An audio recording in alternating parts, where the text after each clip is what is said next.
I'm going to show you how to create a staircase in your library. So we're going to start on the second floor. We're going to go up here and click shaft up on the top.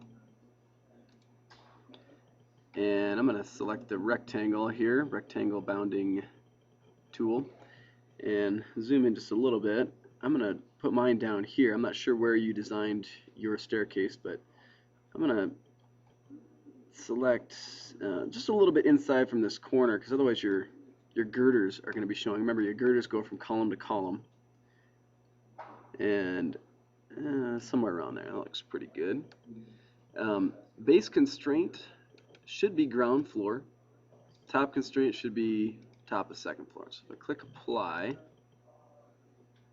then it's going to create this opening. Now, it's likely that, whoops, we'll click the check. There we go. It's likely that you have your beams showing here, so we actually don't need those anymore because it's not supporting a floor. So you click each one of them, hit the backspace key, get rid of them.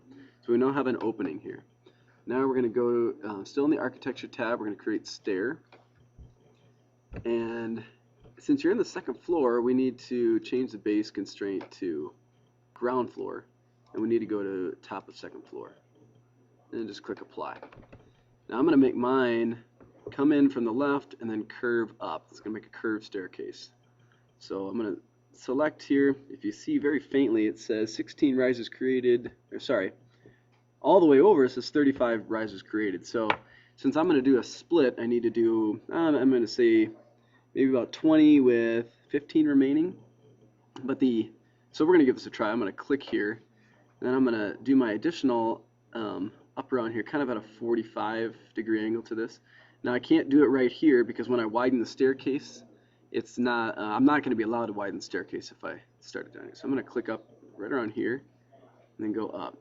So you can see I might not have done that very well because this, from the top of here to the bottom of here, might be too big to fit in this. So I'm going to click the X, and I'm going to cancel that one. I'm just going to try that again. So instead of doing 20 and 15, that was my number, I'm going to add a little bit more. I'm going to do about, whoops, forgot to change my constraints, so the whole thing is not working here.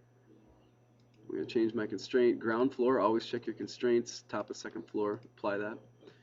And now, I'm going to, instead of doing 20 and 15, I'm going to do 25 and 10. So it's 25, go up at about a 45. Whoops, click that number. And zoom in and keep selecting that thing.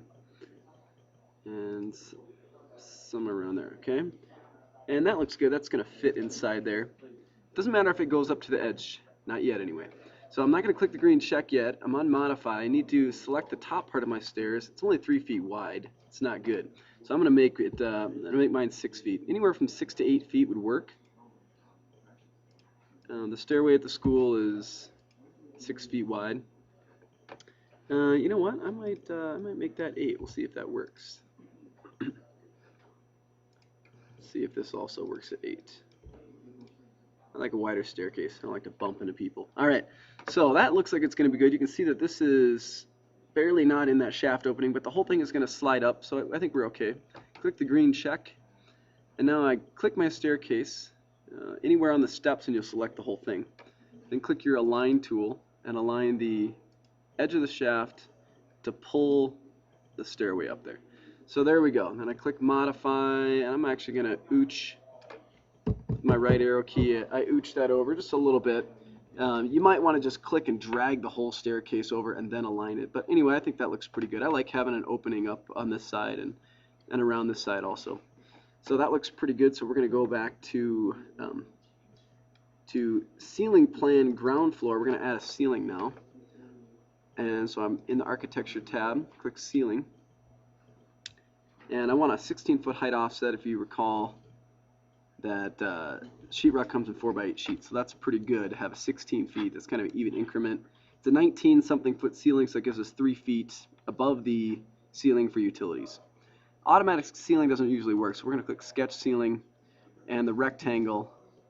Now generally ceilings are put in place individually per room, but for our case, just to simplify this, we're just going to do the whole thing. So we're going to click that corner, I zoomed way in. It makes it a lot easier if you do that. Zoom out, click the mouse wheel and drag. Go to this corner and boom. Then I click it, we got it.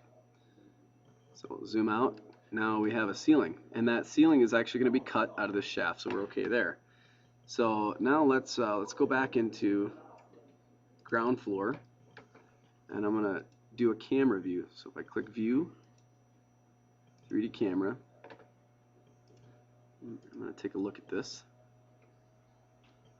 and it looks pretty good. If I click this thing, I'm going to actually add consistent colors so I can see a little bit more clearly. Click the look button and move my mouse, and if I move my arrow as I'm looking, I walk. Okay, so this headroom here is potentially an issue. It needs to be at least 9 feet from the edge of this border here to your stair. So if you're looking like it's kind of close as you're walking through this, then I can help you with that, but you're gonna have to take pictures to show. Now you can see inside the ceiling here. That's not good, so we're gonna create a wall to surround all of that. And then as we go to the top, everything looks good connected to the top. So let's go back to our second floor to create that wall. We're going to click Architecture tab and then Wall. And then that little camera view goes away. We want basic wall interior 3 1/8 inch to be selected, and location to be on ground floor, but I'm going to do a base offset of the height of the ceiling. It's 16 feet tall. The ceiling tiles are 2 inches thick. So if I make it 16 feet 2 inches, that wall will appear just above that ceiling tile. I want this to end at the second floor, not top of second floor, or you'll see ghosting images of that wall. So just go to the second floor. Then we click apply. Let's change our location line to finish face interior. And then we have this line selected. You probably could do the rectangle also, but I'm just going to do it with the line and start from the bottom right. It's important you start on the bottom right. We go to the left and just clicking each of the corners, and now those walls are there. They just kind of went away, but that's alright. If I go back down to my view, that 3D view I created, in my case it was called 3D view 2, stays there. Now you can see that wall is all the way around here. We can't see inside there anymore. So that's what you need to do to sort of protect the view of those utilities. Now I like having my stairs, open, so I can kind of see down. I think that's a neat look. So I'm pretty happy with my stairs. If you decided to do a straight staircase, it's the exact same. You just go all the way straight and then align that top edge. Straight is actually a little bit easier, but there's a little bit more character with a curve here. The last thing that you need to do is create a railing. So if we click railing here, then we are on our straight line. I'm going to go from this, actually I'll start here, go from this corner, and I'm going to go to there. And you can't cross in front of the stairway, of course, that would be bad. You wouldn't be able to get up the stairs. I'm going to trace all the way around this.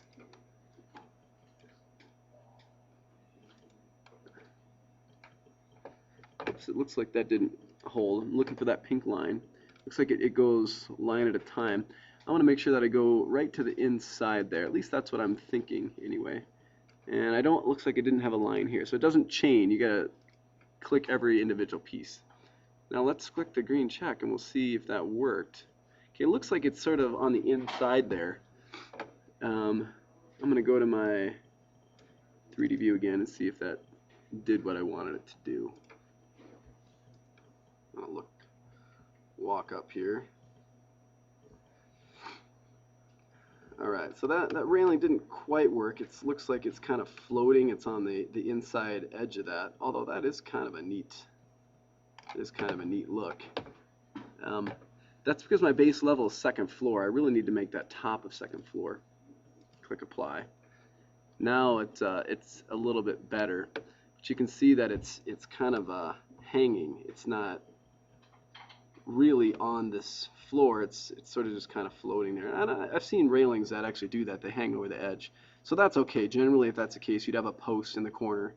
So if it's either hanging over the edge or right directly on that ledge, either way is fine. Then you should be good to go.